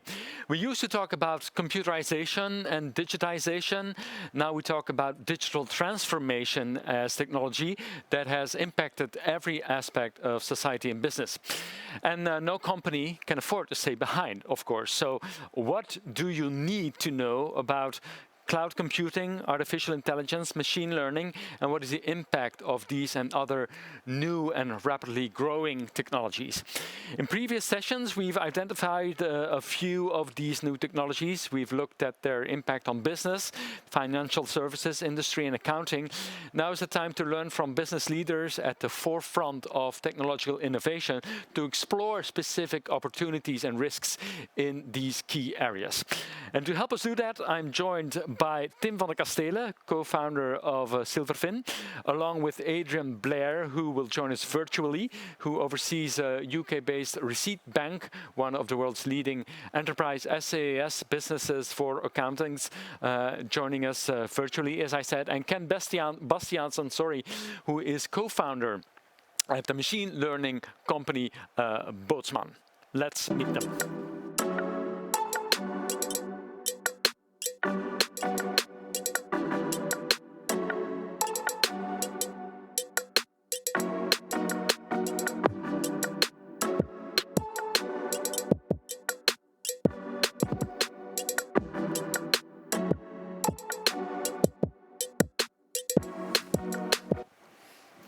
Adrian, hi. Thank you for joining us. First question for you, maybe. Why is there so much interest in cloud, machine learning, and artificial intelligence in accounting and professional services? How transforming or transformative will they be, according to you? So I think they will be transformative, and the reason fundamentally is that data is now available in such vast quantities and in real time that it's possible to deliver insights in a far more robust and timely way than was ever considered or conceivable in the past. So in the past, accounting was something you did at tax time. It was a backward-looking activity. It was financial archaeology, effectively telling you what used to be happening in your business. With the increasing availability of data as feeds from different sources, suddenly the information is there and the potential is there to do bookkeeping in real time, and based on real-time bookkeeping to deliver insights that are actually actionable and proactive and useful to clients. Yes. Now, Ken, what practical applications for machine learning and AI have you seen that most impressed you in business? Well, over the last years, there's been many developments in artificial intelligence and machine learning. I would say the biggest one are probably the understanding and generation of natural language, human language, and what you can do with that, and also predicting numbers, but also human behavior. I would say those techniques are really transforming, making a lot more, let's say, use cases possible indeed, yes. Yeah, and could you give us some examples of some applications, including your own, maybe? Sure. So we have also a consulting company, and there we have seen these sort of things happening where we, let's say, analyze contracts and really interpret what is going on the legal side, but also, so that's with the language part, but also on the, let's say, on the predictive side, where we predict when invoices will be paid, when people will save those. So these very difficult questions that you can now do with AI, but also, of course, with our product Ludwig Assistant integrated with Silverfin, we can use this natural language to interpret really meaning in text, and we use that, for example, to map chart of accounts, and this predictive, this analyzing, looking for patterns. We use that to really look for patterns. Also, as Adrian was saying, what can you do, the insights in the data, and we show that to the accountants, and that is already live and happening right now. Okay, Tim, today AI can do a lot of accounting tasks. We know that. I'm thinking thinking of procurement, audit, expense management, chatbots, of course. AI is transforming the profession. But a lot of people are wondering, probably, will it really replace or erase accountants? Yeah, we really believe that that's not the case. Like, an accountant is there. Is it changing? Definitely. I mean, an accountant now, like, there's still a lot of administration work and stuff like that. And you see that already, like in the past few years, invoice recognition and stuff like that. But there's still a human touch to it. Like, I mean, the decision making, like there's a lot of nuance. What does your client actually want? Like, there's a lot of options. I do think that machine learning and all technology helps you to bring that information forward, but there's still a decision to be made. There's still a human side. And that's not something that we see that can easily be replaced. But all the common if this then that, and even the more like automatic judgment, bringing that information forward, that's obvious that that's not necessary. Yeah, Adrian, how do you see this? Yeah, I think that's right. I think the thing that technology can't do and can't automate is trust. I mean, I used to work with takeaway restaurant owners when I was the chief operating officer at Just Eat. We had 100,000 restaurant owners around the world. If I want to change the behavior of one of those people who's running a kebab shop, I won't do it through a push notification or an app or a graph or whatever. It's a trusted person who really has the potential to help that individual. So my view is accountants are best placed to be the trusted advisors to business owners, and that's the thing that technology is never going to replace. Okay, talking about AI, we have a question for you. We have another question for the viewers, and this is poll number 5 by now. Has your firm already applied AI in any form in its daily work? And the possibilities are then yes, no, or we have plans. We're going to come back to those results later. Ken, how much of the new technologies that we're talking about come to customers through features within an existing product rather than as a standalone technology? I believe you a standalone. It's a good question. I would say it's easier to start with a product that they already know and to integrate an AI into that. At the same time, AI also allows for a lot more possibilities that then come back to let's say as a jumping board to new product.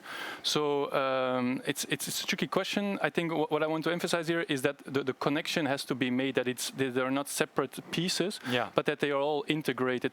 For example, what we do with Silverfin is this mapping process is a very technical part, which could take let's say some time, but we just do it in a few minutes. That really helps the user. But then that allows again Silverfin, for example, to automate the workflows, and maybe other third parties to do further things that we can again let's say take it further. So it's this whole ecosystem that really brings benefits. Tim, which elements of the Silverfin platform do you think best represent the benefits of the new technologies that we're talking about? I think for us, what's essential is, and it also already came up in previous conversations, is having that data in a central place and structured. Basically, you cannot do any machine learning or automation if it's dirty data. So a lot of the things that we're doing and doing up till now is making sure that you have that data is structured. Basically, if you look at previous systems, maybe systems that are not in the cloud or systems that are or scattered across everybody's desktop, you see everybody is doing his own thing, like it's very unstructured, like there's no regular format. So for me, the big benefit is already collecting that data, making sure that it's centralized and making sure that it's easy to connect sources on top of it. And that's what makes the use case, for example, that Bosman is doing possible. Yeah, and maybe to add on that, I think what we are doing would not be possible without a player like Silverfin doing this sort of work. So it's really a symbiosis in that regard. Right. Adrian, do your customers care about being at the cutting edge of technology, or do they just want good services? Some of them do and are very proud that they're early adopters, but of course, the vast majority are interested in their customers at the end of the day and want to do a great job for their customers. But I see great use of technology as being the best way to do that these days, the way to get ahead. I mean, just to give one example, we have a product called Xavier Analytics. It gives a health score for your bookkeeping for every client that you've got, and it's a way of being really confident that when you're giving a client advice, you're basing it on information that's actually accurate, and it gamifies that process for your staff, so it actually makes it fun for your staff to deliver accurate books. So that's just technology making it possible to serve clients better and more efficiently. And the more you do that, the more you'll be able to help your clients, which is ultimately what people care about. Yeah, Ken. You agree? I see you nodding. Yeah, vigorously. Yes. I totally agree. It's the. I think Adrian was also saying, like, maybe you have a few customers in the beginning that say, like, I want to buy AI, but in the end, we don't sell AI. We sell a product that the accountant can actually use, and whether it's made with AI, it just happens to be the tool that we use. So what you're saying is that clients should not really bother if what the underlying technology is, if it's in the cloud or on premises, for instance? No, that's different, because you need to have. We cannot put a server with a GPU at every client to make these heavy calculations. Yeah. So as I was saying earlier, a platform such as Silverfin allows us to do this kind of work with machine learning and AI that would otherwise not be possible. So you need a cloud solution. You need to standardize it, centralize, etc. All has been said. But how the sausage has been made, I don't think accountants should care. It's just that it happens to be that the solutions that we build or the problems that we solve, they just happen to be only solvable with artificial intelligence, and it's always a bit like that. It's always artificial intelligence until there's a solution. It's like a calculator. But of course now we use a calculator. A chess computer 50 years ago, that was inconceivable, but now it's like, of course, a chess computer can beat any human. But even 20-30 years, that was not the case. So in a way, we are building artificial intelligence, machine learning behind the scene that just makes it sort of obvious for the accountant to use it afterwards. But at the moment, it's still a tricky job for us to do. Yeah. Tim, how you feel about this? I think that people shouldn't buy technology for the sake of technology, because often what you see is, or at least that's like an obvious movement, like, okay, cloud, let's check it off. They shouldn't buy cloud for the sake of cloud, so to move away from on-premise. You're buying technology because of the association that goes along with it. Like cloud has the association of like collaboration, of easy accessibility, and that's what they're buying. That's the value. You're not buying machine learning, you're buying an automation, an automated workflow. So in that sense, I don't want people to buy us because we're in the cloud. I want people to buy us because we're about collaboration. We're about connecting technologies. So I think that's very different. There's a lot of underlying technologies that you can use to achieve the same, but often, some technologies are better suited for those scenarios. Right. Shall we have a look at what our audience has to say about applying AI in their firms? Here are the results of the poll number 5. So has your firm already applied AI in any form in its daily work? Yes says 40%, no says 30%, and we have plans says 30%. But maybe 30% of the viewers says no, and we don't have plans. Is that a problem? Are they running behind? I think they should have plans. I think definitely they should have plans, but they're covered if they don't have plans and they're a client of us, like we have plans. So they shouldn't worry about that. Okay, yeah. No, I mean, like, the thing is, what's important first is making sure, like, I'm repeating myself, but making sure that you have that data, making sure that you have at least buying into technologies that will enable it in the end. So I can imagine, like, there's a lot of like digitalization. If nothing is digital, like, you don't have plans for machine learning. Like, what would you do? Like, you won't have a pen that automatically describes things. So yeah, I can see that, but I'm like I think 40% even. I think that number is considerably high. I think probably there will be a lot of like OCR, like on invoices and stuff like that. But definitely, I think everybody should have plans for machine learning. But don't we underestimate that some accountants may be a little bit afraid of it because they're going to have to change their what they can their capacities as well as an accountant. It's not an easy step, right? It's not an easy step, and like people should be a bit afraid because it is changing. Like you cannot have the same firm or the same practices in 5 years' time. Not so you with need the same people, or? Good question. I do think that a lot of the people can, like you still need an understanding. So you still need an understanding of what you're doing. That's often also an interesting discussion that comes up. Like if you apply machine learning, will the young people still understand? Even with bookkeeping software that does a lot of the bookings for them, like people raise the question, if they're come of the school banks, like do they actually understand what bookkeeping is? Like you have a T-balance and stuff like that. But I do think you still need that understanding. Even if a machine does it for you, if you don't understand not necessarily the reasoning, but at least what it influences, like that's still important, nevertheless. I think it's even more. I think you need that understanding, and that's why we call it our product Ludwig Assistant, because it assists you, but it still requires a judgment of the ultimate accountant, and it needs to be a knowledgeable accountant. For example, what we do also with review, we bring it up to the accountant, and it's up to him or her to decide what to do with it. And that's the bit of the difference between purely automating and the AI. You can, with automation, say, okay, you can connect this record with this record, and it will be either connected or not, and it will be the right number. But with AI, you will do a prediction, or you will do a most likely, and so you will, in a way, also need to have a nice user experience. I think Jeroen was mentioning a lot about the user experience before. So and that is critical, that the user trusts what is brought before him, but that he still has a critical mind and that it go over it. Except that in this whole process, to do it manually, laboriously, the computer can automate 95% or 99% for you, but it still needs, let's say, a human with the correct knowledge, educated, to go over it. Yes. Adrian, as you look at the next 12 to 24 months, how will you be incorporating these emerging technologies even more in what you do in your business? So we're going to be helping our customers go further and faster. Generally, not through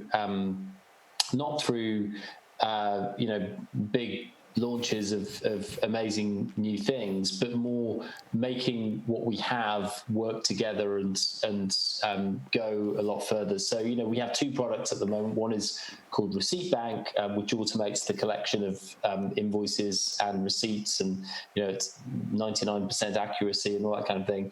And we've got Xavier that gives like a health check to your bookkeeping and gives you a score. We're going to make those products really talk to each other and work together, and use the data from one to make the other work even better. And there's a huge amount we can do there. And what are, according to you, the pitfalls of technological transformation and how to avoid them? So I think there's particularly in the accounting profession, actually, there's a healthy degree of skepticism about jumping on a bandwagon and change for change's sake. People want things to be reliable, accurate. People want systems that work. And I think in accounting, people want systems where they can explain to their client why the thing is the way it is. They can't just say it was a black box and I don't get it. So we've seen that with the CDOs as well, haven't we? Yeah, indeed. So indeed, it's so important in this particular context that you don't just trust everything to the technology. You need to understand yourself. So I think the key to transformation being effective is that it's grounded in the reality of accountants and how they want to work with their clients, and that it's designed to give them credibility, to help them look good with their clients, and ultimately make the practice more money. And I think that's why it's so important that as the people building the technology, we are deeply grounded in the realities of this profession and what the customers actually want. That's a very good piece of advice, I think. Thank you for that. Now, Ken, what is to you the secret of successfully introducing new technology to a firm? How do you do that? I think it's a bit of, I think Tim was mentioning before, a bit of change management. Like, how do you go on to, let's say this is new technology, new way of working, but it's still doing the same, let's say, process and still looking at the ultimate client. How can you make that better? And I'd like to, I think, also pick up also on where Adrian was leaving. I think I fully agree there. For us, it's the same. We do not, with ourselves, try to build something. No, we have a team of professors, a whole team of PhDs, but we also have accountants, and there is no accountant that is both an expert in accountancy and AI. So we really need to go to the accountancy firms, talk to our clients, and understand how they are working, to then come up with a better solution for that. So it is key to understand your clients and their way of working, and also the expectations of their ultimate clients, the business owners that come to them with a trust for them to solve. So I think that is key to really understand and talk to your client, and that is not easy, because artificial intelligence lives in the world of mathematics and engineering and technology, but accountancy lives in the world of course, accounts and balances, etc. So we need to jump that bridge, and indeed a black box solution, you need to build up that trust as well, and that is key. And you do that by understanding the client, talking their language, bringing the product in a good way. So it's if you miss one of those aspects, you will fail, I think. The bridge will collapse.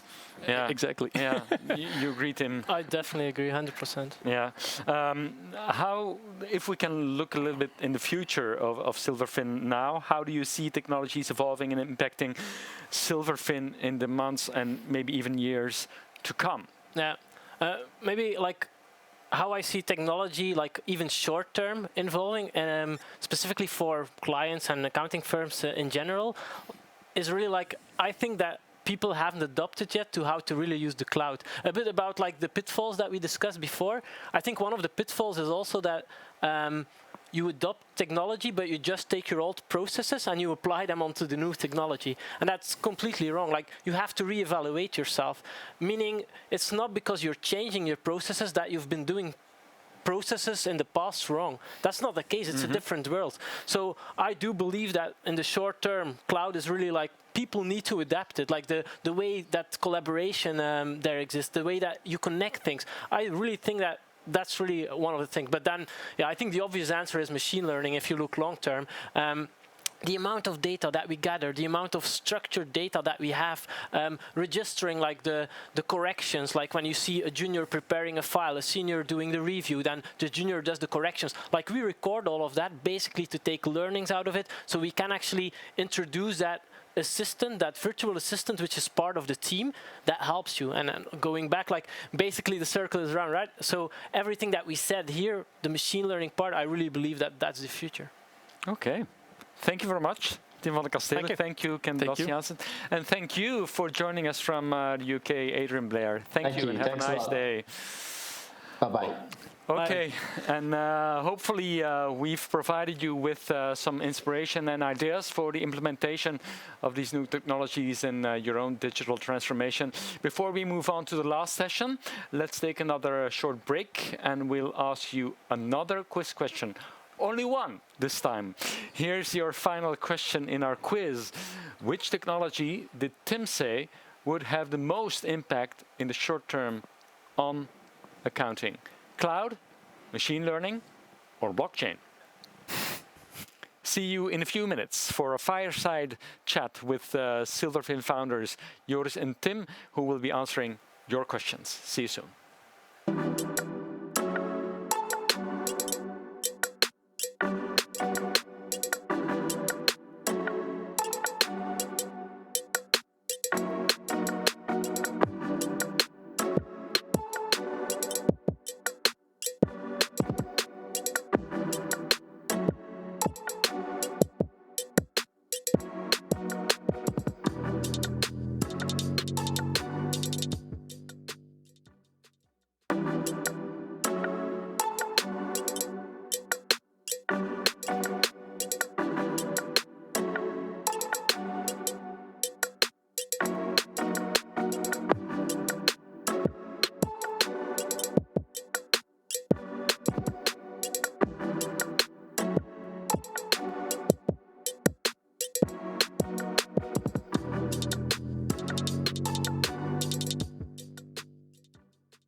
Now it's your turn to ask questions to Joris and Tim.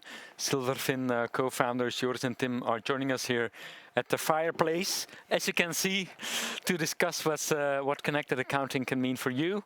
How can technology help you in your digital journey?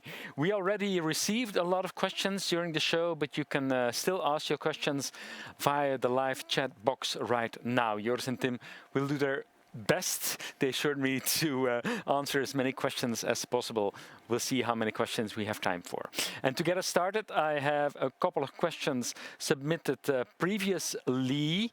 Tom from Belgium is that, do you think automation and technologies like AI are bad news for accountants? We talked about that a little bit already. Yeah, we did. But it would be great to hear yours thoughts on maybe Joris can reassure accountants here. I think it's an opportunity. It's definitely an opportunity. At least we want to show that it's an opportunity.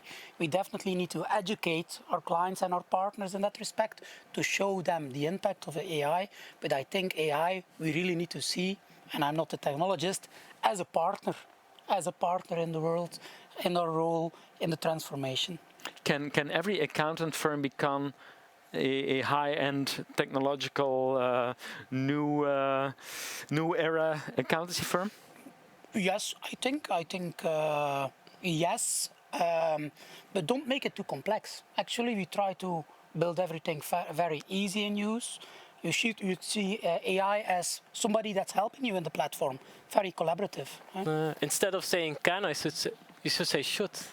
Like, should every firm, and I do think they should, like, it's either that or, like, yeah, being passed on, I think. So it is the future, no matter if they want it or not. And embrace it. Yeah, exactly. That's the message. Okay, someone from the Netherlands asked, I think it's Annabelle, if I can see it right. What motivated you to start Silverfin, and how does this continue to drive you? Well, the motivation was frustration. I was frustrated, and then again, how I needed to do the role. And I believed, maybe I was very naive in the beginning, that we could have done it better. Obviously, I had the luck of meeting Tim, a co-founder, engineering brain, who saw value in that idea. Yeah. Okay. For me, it was really also like trying to bring a certain simplicity to something complex, and then for me that became the accounting industry, based on like basically the first sale of Silverfin that Joris did was to me, because I had no background in finance. So he convinced me like this is really something big, and I do think that we can say that it's definitely, we're still at the beginning, but it is becoming something big.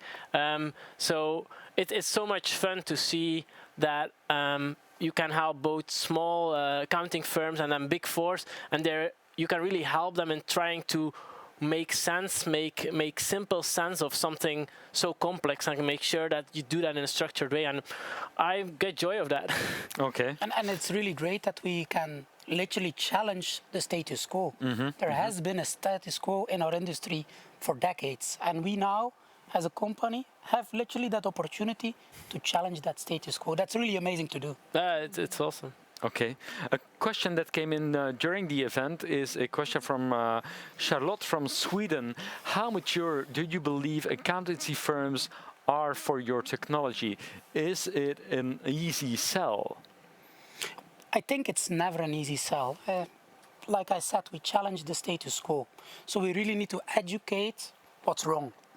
People have been doing specific processes for 10, 20 years maybe, and we really need to explain them step by step how they can improve, how they can bring in automation and efficiency. And how do we try to do that? Education, or just taking the traditional process in our platform and allowing them step by step to transform their way of working.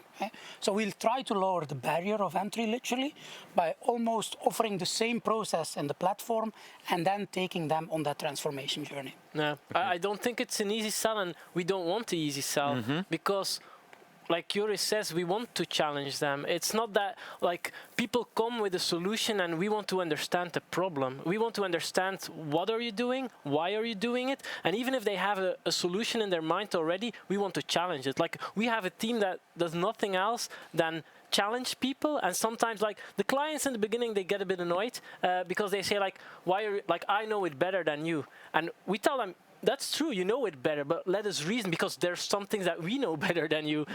Let's collaborate instead of just applying what you know on a system that like you don't know the finesse of. Let's go to the second question maybe, or actually it's the fourth question, but it's the second one that came in just now during the event from Alexander from Denmark.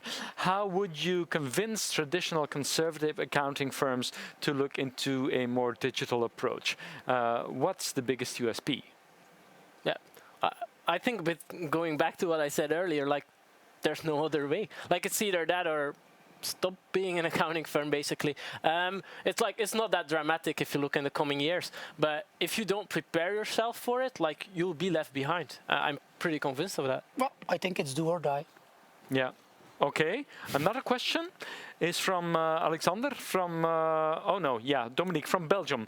What plan does Silverfin have to make the needed people change, moving from a traditional accountant to a true business partner, to make them land at their customers?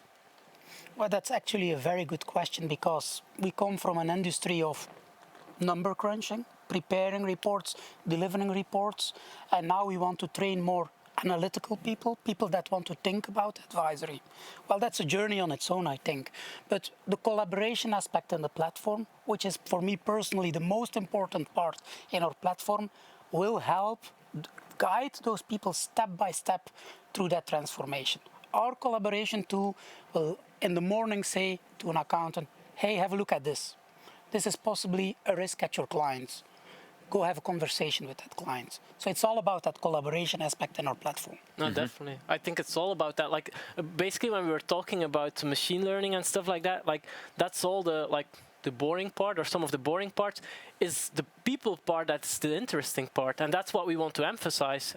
Indeed, by cooperating, by the collaboration part, by really communicating about all of that, and having the discussion, and then all the automated work, like, yeah, okay, that's the boring part, just automation. Okay.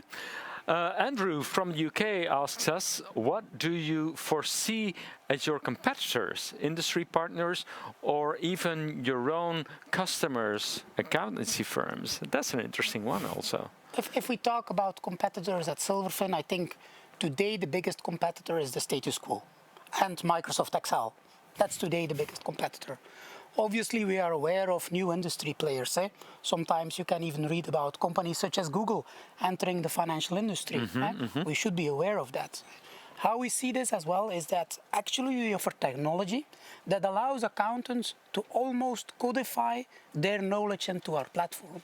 That is the built-in templating language. We give them technology to put their knowledge in their platform. So we really want to be a partner. So we are not convinced that an accounting firm could be a competitor of us. No. We want to give them the technology to collaborate on that. Yeah, indeed. But yeah, we're the partner of the accounting firm, like never the competitor. Yeah. If we have no more questions popping up on the screen here, I'll return to a question that came in just earlier during the event, and that's this one. Many firms have invested a lot of money and time in technology over the years, but perhaps have not seen the returns they've hoped. Why is this, and how do you think can they get this right now that the stakes are so much higher? But can we quantify that return? That's the first question. I think that's a very hard question. I think decades ago, people looked at costs as even an investment and then a depreciation on that. Today, it's more about what can you do with that investment? What's the ROI? Can it change? Can it bring efficiency? But can it as well generate new revenue? That's a total different mindset, I think. I think also, again, what we discussed before, it's like it's setting yourself up also. Like it's logical that you need to make investments because we're really at a moment in time where things are changing. But if you're not ready for the change, you won't have that data lake or data warehouse or that data. So, I mean, it is really an investment. It's like you're building a house, you need the fundamentals, but like the ground, it's still level. And that's some of the firms are at that moment in time where they see like the ground is still level, but like they fail to see that like they have these strong fundamentals to build something on, which they didn't have before. Okay, and a last one maybe. We've talked about digital transformation a lot during this event in accounting. What needs to happen to drive real change and fast here? I don't think it needs to happen fast. It's a transformation. So step by step, we are here to transform the industry. In my opinion, it doesn't need to happen fast. I think the biggest impact that will come the coming years is once technology start impacting really the billable hours of accounting firms, really automation. The machine takes over the work. Then it will get fast. Today, it's step-by-step transformation, in my opinion. I do agree. And also, like, it's what we've been talking about the whole event. Like, a lot of it is change management. A lot of it is letting everybody know why you do it, how you do it, etc. And that doesn't have to be fast. It's just that people have to get used to it. I think Dawn also said it nicely. Like, they don't want revolution in the sector, and I don't think revolution is good. Revolution would introduce errors, would introduce mistakes. So what we really need and want and bring is an evolution, like a logical step, next step. But you do have to realize that you can really set yourself up to failure if you do these small iterations but lose sight of the bigger picture. So it doesn't mean that you the both going fast and doing big changes, for me, that it's not like they interact. And so you need to make sure that you build those fundamentals to go forward. Okay. Thank you very much. Maybe we have a final question for you. Oh, what did you learn of accounting today? Well, the maturity curve, I'll explain all about the maturity curve later, after the event. And, well, I discovered connected accounting, of course. That was the main message today, wasn't it? Exactly. So, yeah. Thank you very much, Joris and Tim, for answering the questions. Thank you. And I would like to say to you, thank you for those who submitted questions. Apologies if we didn't have the time to answer more questions or your question. We hope this event gave you valuable insights to help your firm with its own unique digital transformation. Of course, it was a lot of information, we know that, and keep an eye on your inbox, because the team at Silverfin will share with you what they feel are the key takeaways of all the talks. The questions we couldn't get to will also be answered by Joris and Tim soon in a follow-up blogs too, or one follow-up blog or more maybe, and Silverfin will keep you posted on that, of course. If you have any further questions about connected accounting, don't hesitate to contact one of the Silverfin experts via the contact page of Silverfin. We've come to the end of this live Fast Forward event, but as promised, we want to reward some of the people who've answered the most questions correctly, and I'm supposed to receive a golden envelope right now. It's coming up. It's a big one. Okay, thank you very much, Jelle. It's glued together. Oh no, I can take out the paper with the names like this. Oh, 3 people had a 7-on-7 score. Frederik Martens, congratulations to you. You're winner number 1. In 48 seconds, you managed to answer all the questions correctly. Adrian Logan is a number 2 in 1 minute 25, and number 3 is Nico van Bostraten in 2 minutes and 41 seconds. Thank you, and congratulations to all the winners. The Silverfin team will contact you shortly after the show to send you your prize, of course.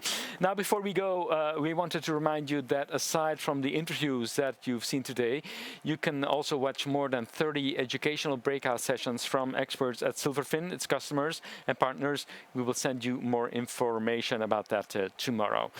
Thank you all for taking the time to join us today for this first online edition of Fast Forward hosted by Silverfin. And we hope we can meet you in person again next year in May in Belgium. Let's hope. So look out for more information on the 2021 event that will be face-to-face as usual, hopefully. Thank you all for joining us, and goodbye.